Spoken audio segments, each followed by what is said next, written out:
everyone, this is Amy Williams with Skellig, and I'm excited to announce we're dropping our second mini-series next week, focusing on how to include legacy sites with Industry 4.0. Now, I need to make a disclaimer about this series. Sadly, it's not exactly version 1 of what I had intended. Initially, I wanted to show a real use case with a software that's actually being used in life sciences. In the video, I was going to show how using publicly advertised, out-of-the-box functionality, I connected that software into a super simple UNS architecture, and then I was going to show that software running, show how the data that you're used to seeing is now more structured, more digestible, and more accessible via the UNS. I thought that would really help the community and was a great idea, right? Wrong. Sadly, according to the legal department at Skellig, the software that I picked is extremely litigious when it comes to their intellectual property. So I was advised against naming them or showing any aspect of that software running in the video. Now, at first I thought, oh, these lawyers, they're overreacting. I was showing this product in a positive light to solve a problem. But then I realized this is one of those software companies who refuses to let me purchase a license of their software because I'm not on their approved clients list. So it tracks. If they don't want my money, they definitely don't want my videos. Okay, no problem. That was my mistake. I went back and sanitized everything. Just keep that in mind. If during the series you see me doing something off screen, it's blurred, or I'm being a bit vague, it's not that I'm trying to hide trade secrets. Rather, it is 100% fear of legal retaliation. The good news is the rework was very minor, so I still think you'll be able to apply all the technical examples to your site and gain a lot of value in this series. Now, I could have just said that as like a 2-minute disclaimer within the series, but I intentionally wanted to make a standalone video because this segues perfectly into a much more interesting topic, which is, if manufacturers want to succeed in Industry 4.0, they must start caring about the values and business strategies of the companies that they work with. Only the OEMs or vendors who have the right values driving their business strategy will be able to deliver innovation that actually works. And that's important because if you're not innovating or using technology to be more efficient, your company is going to get outcompeted and left behind. Now, to be clear, the reason that I'm advocating for manufacturers to be profitable and successful with 4.0 is because I know that if you guys are making money, it's because you are producing goods that society finds so valuable, they are choosing to purchase them out of their own free will, which is providing a need, creating jobs. It's just a win-win. All right, what are these values that you need to be looking for? You need to figure out, is an OEM or vendor's first priority to make money, or is it to solve problems? Some indicators for if they are problem solvers first is to ask, is their solution open? Do they offer a free trial? Do they offer public documentation? Do they encourage public education? And lastly, do they foster community? If a vendor does these 5 things, they know the only way that they are making a sale is if the end user knows for a fact that their product adds value. Thus, they are completely incentivized to solve problems. Meanwhile, if a vendor doesn't do these things, they just need to sound convincing to make a sale. And they don't need to be the best at solving problems. They just need to be the best at selling licenses. And I promise those are 2 very different things that lead to very different outcomes for the manufacturer. To understand this, we're actually going to walk through a comparison. So let's rewind to the early 90s. There's a brand new control software on the market, and it's actually a very good product because a lot of money was invested into the development of it. Now, because of that, the company's first priority is to figure out how to make money. And that sounds reasonable, right? They need to cover investments and have revenue in order to offer continued support. So here are a few things that they decide to do. First off, to make money, it's not free. Customers need to buy a license to access the product. Second, to maintain the high quality and reputation of the product, only people trained and that they approve of are going to be allowed to purchase or install the product. So they decide that they are also going to sell training. And furthermore, to protect the reputation, only official channels are going to be allowed to mention the product, and to protect intellectual property, there's no public documentation. Only if you purchase the license can you access them. And again, we know why the vendor does this. That creates a scarcity of experts in that domain, which produces a whole lot of revenue streams. Meanwhile, the problem-solving first vendor takes a completely different approach.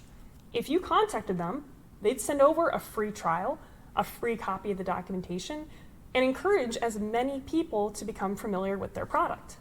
It's pretty different from what that other guy was doing. It might raise some questions, like, how are they going to make money? Well, the runtime license isn't free, and they're betting that if more people know how to add value with the product, thanks to the free trials, then more people will buy it. It's the land and expand. The other question is, what about concerns for intellectual property? Listen, even though I like open source, I don't think you have to go that far to prove your merit to the end user. If a free trial and documentation restricts some proprietary information to protect IP, but it's still open architecture, so be it, that works. What about brand and quality control? Why support community? Won't someone misrepresent the product? The good news is a company can easily make an official channel where they tightly control the product and then create a community space with a disclaimer that they aren't liable for public thought, right? There is the Codesys store, and then there is Codesys Forge. Because if a company values innovation, then they will understand that sharing ideas, even if they are the wrong ones, is how we learn and grow. And yet, when faced with the two options back in the 90s, most manufacturers went with the profit-first option and were extremely successful. Now, why is that? It's important that we understand the landscape. In the 3.0 world, for the manufacturer to be competitive, all they needed was to automate that one layer of the business very well. The vendor's internal R&D team could solve that problem, so it made sense to purchase the license to that product. You knew it was going to work. And second, back then, there was just a scarcity of knowledge across the board. If you wanted to know something, it was the norm to drive to the library, open a book, skim the index, and maybe find the answer to your question. If you wanted niche expertise, such as process automation, it was expected that you go take a college course or go to training in person for weeks. For the manufacturer, the number of college-educated automation experts to pull from, it wasn't that big. If knowledge on a specific software was restricted to only some integrators, it wasn't a big disadvantage. You're facing a scarcity of experts either way. You could even argue that the fact that the profit-first company even offered trained integrators was a big advantage. So in the early 90s, my two manufacturers, the one who cares about values and the one who doesn't, I'd say are equally competitive. But as technology evolves, the gap starts to form. So if we fast forward 20 years to 2010, there was a big technology change. Cell phones with mobile data. And this completely revolutionized how people learned. You no longer needed a book or attend a college course to learn something. You just Googled it on your phone and got instant information. Now, the beauty of this is there's no longer a scarcity of knowledge in the free market. Let's take Codesys and Ignition, for example. Both of these have free trials, public documentation, and free resources for training. There's Inductive University and a plethora of YouTube tutorials for Codesys. If anyone wants to learn PLC programming or SCADA, they can do it now 100% for free on production-ready software without having to talk to a single person. And for manufacturers, this is amazing. If they want to bid out a SCADA or PLC project, they're going to have a lot of system integrators to choose from. Or they can even train their own people in-house, again, for $0.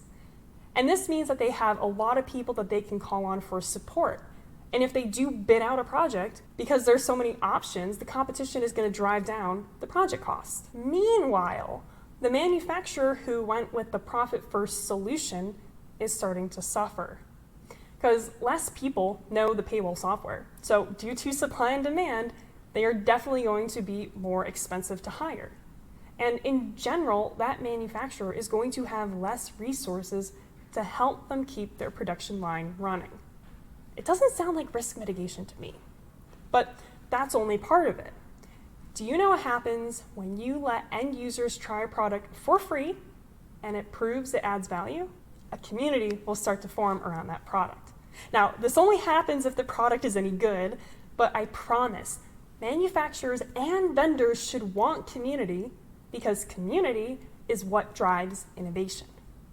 Now, community does this in two ways. Number one, it enables engineers to solve novel problems because we help each other overcome the common pitfalls.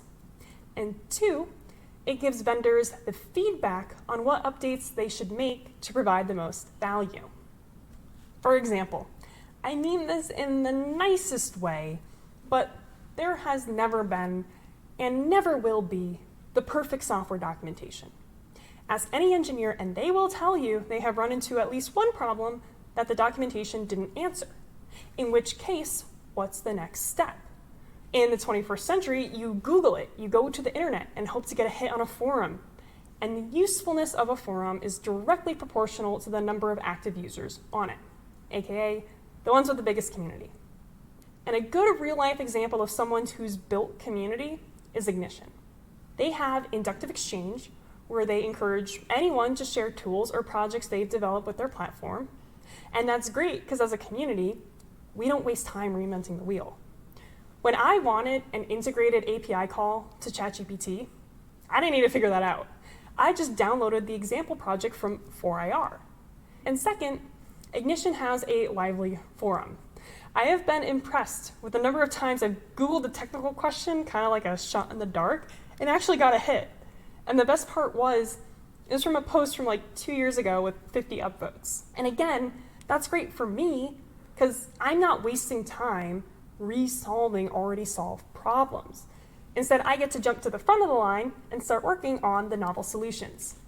And it's good for Ignition, because they can use the forum to improve their documentation and guide improvements for next versions of their software. Now, some might say, hey, my Paywall software still provides these things.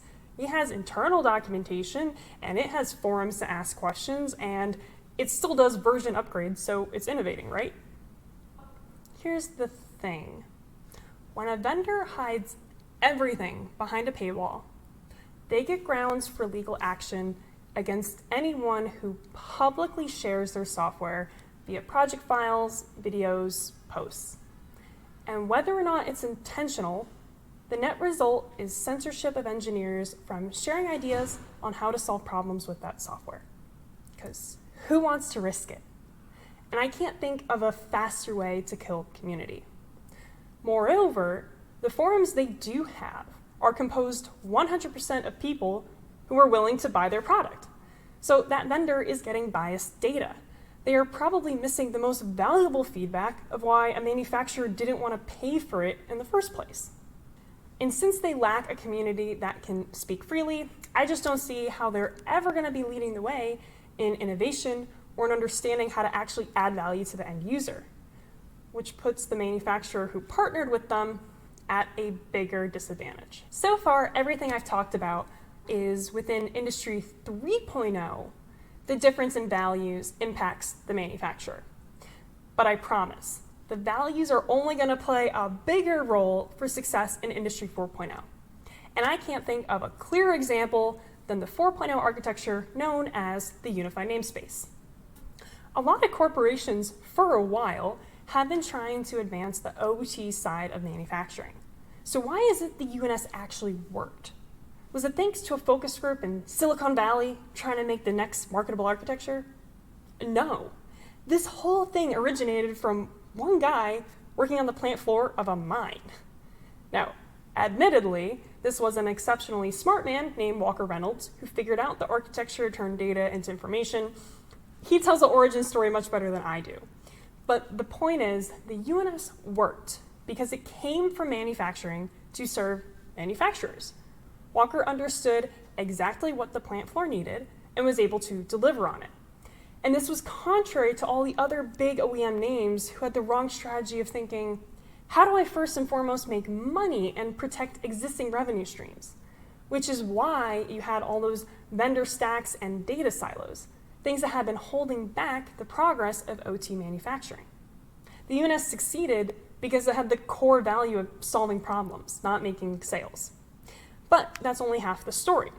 In my opinion, the reason the UNS has continued to grow and always be on the edge of innovation is thanks to the community.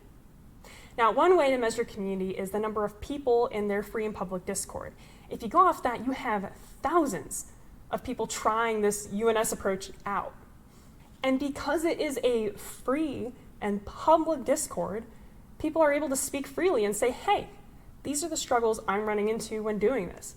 These are the gaps I'm seeing. And the community, more importantly, the free market, is able to respond with values-driven innovations. For example, you have people saying, man, the UNS snapshot of the real-time state of my business, but what do I do with all the existing historical data? Well, Flow Software can step in and say, hey, try out the Unified Analytic Framework approach. Here's a free trial. See if it helps. You have people saying, I don't have the manpower to set up a UNS from scratch. So you have people like the United Manufacturing Hub who say, hey, here's a free trial of our platform. See if it helps. You have people saying, man, I got OPC everywhere. How do I get that into an MQTT broker?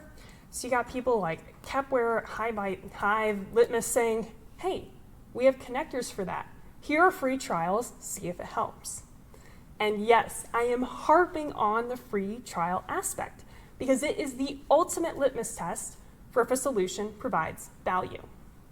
If it turns out the marketing team was lying, they're going to get found out immediately by the community who is vetting the solution. So the community incentivizes the free market to innovate because the market can know there's a demand for the service. Like 10 years ago, before Zach and Walker made the YouTube and Discord, how many commercial offerings supported open architecture, MQTT, public documentation, free trials? Not that many. And 10 years ago, manufacturers needed those things and wanted to pay for it, but the market didn't know that, so the offerings weren't there. And that's why I have confidence that the UNS is sustainable for Industry 4.0, because the people leading it understand the importance of community, adding value, they incentivize others to add value, and if at any point start to fail on doing these things, you have thousands of people, myself included, who will be the first to let you know. Okay, that was the happy, fun 4.0 example explaining why the right values led to success for the adaptation of the architecture. However, the success of the implementation is also going to be tied to the values of the vendors that you work with. Because the thing is, the UNS is supposed to be built with best-in-class solutions. And that's not happening if you're not including values in that calculation. Remember, Industry 3.0, automation was just confined to usually a single layer of the stack. And I could rely on that software vendor's R&D team to address any integration needs. That simplicity meant that acquiring a software license without a POC was usually risk-free. And we saw this all the time. Manufacturers wrote out these enterprise-wide project bids for the same tried and true software stack they'd used a million times. However, Industry 4.0 introduces more complex and customized challenges. Consider a bioreactor POC. And it used to be just throw some automation program on it and call it a day. But the thing is, today a 4.0 bioreactor POC can include components like containers for edge automation, edge brokers, edge analytics, edge AI, where the primary goal is to test how effectively these components can integrate data across different systems with the UNS. That's the task that the R&D team for that one software vendor doesn't know how to do. Manufacturers really need to be testing this out themselves with a POC before cutting a check for any enterprise licenses, in my opinion. Let's say we have two manufacturers who decide to do this. One cares a lot about values and decides to build the POC using ignition and code assist for plant floor control. The other one went with the traditional hypothetical 3.0 option we mentioned earlier. Now, the 3.0 one advertised it was open because it supported OPC UA, but kept everything else behind the paywall. The values guy is going to pay $0 in licensing for the POC. Meanwhile, the 3.0 one is going to have to write a check or deal with a sales department to even test this thing out. So already, they're at a disadvantage. But now they are into the actual work, and guess who's going to get it done first and for less money? My bet is on the values-based group, because they are going to innovate more. Take Ignition, for example, because assuming you pay for ChatGPT, which I really think you should, Jim LaPrat has already created a free and public GPT trained on Ignition's documentation. The people doing Ignition's work aren't going to get stuck on syntax anymore. Moreover, because AI helps write scripts for basic tasks, they are automating a lot of the previously tedious work. Now tell me, is the 3.0 company ever going to release a public GPT on their product? I don't think so. Why would they want the public to have access to their intellectual property? That would cut directly into one of their revenue streams. Why would they want projects to be done in a fraction of the time? That would mean less billable hours. And that's the problem with most of these 3.0 companies.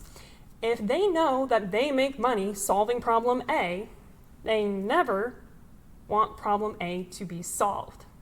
But a 4.0 vendor with the right mindset understands we're never running out of problems to solve. And they're going to make sure that their company is innovative enough. So if problem A gets solved, they evolve into a company that can solve problem B. And that's why manufacturers need to make sure they partner with vendors who have this mindset. Because there's more to business than just the technology. There's the strategy driven by the values. If the vendor's first goal is just to make money, they become a company that's just efficient at extracting wealth from the manufacturer. Whereas if the vendor's first goal is to solve problems, they become excellent at adding value, which grows profitability of both parties. And the good news is, manufacturers, you have all the power. You are the ones who actually make the product that creates profit for the entire industry. You're the ones with the purse. You're the ones who decides who wins projects. If you start demanding that vendors are open, provide public documentation, give out free trials, things that force the vendor to prove that they add value, the free market will respond and manufacturing will flourish with Industry 4. All right, as always, thank you guys so much for watching and keep an eye out. Next video is all about including legacy sites with Industry 4.0. Until then, bye-bye.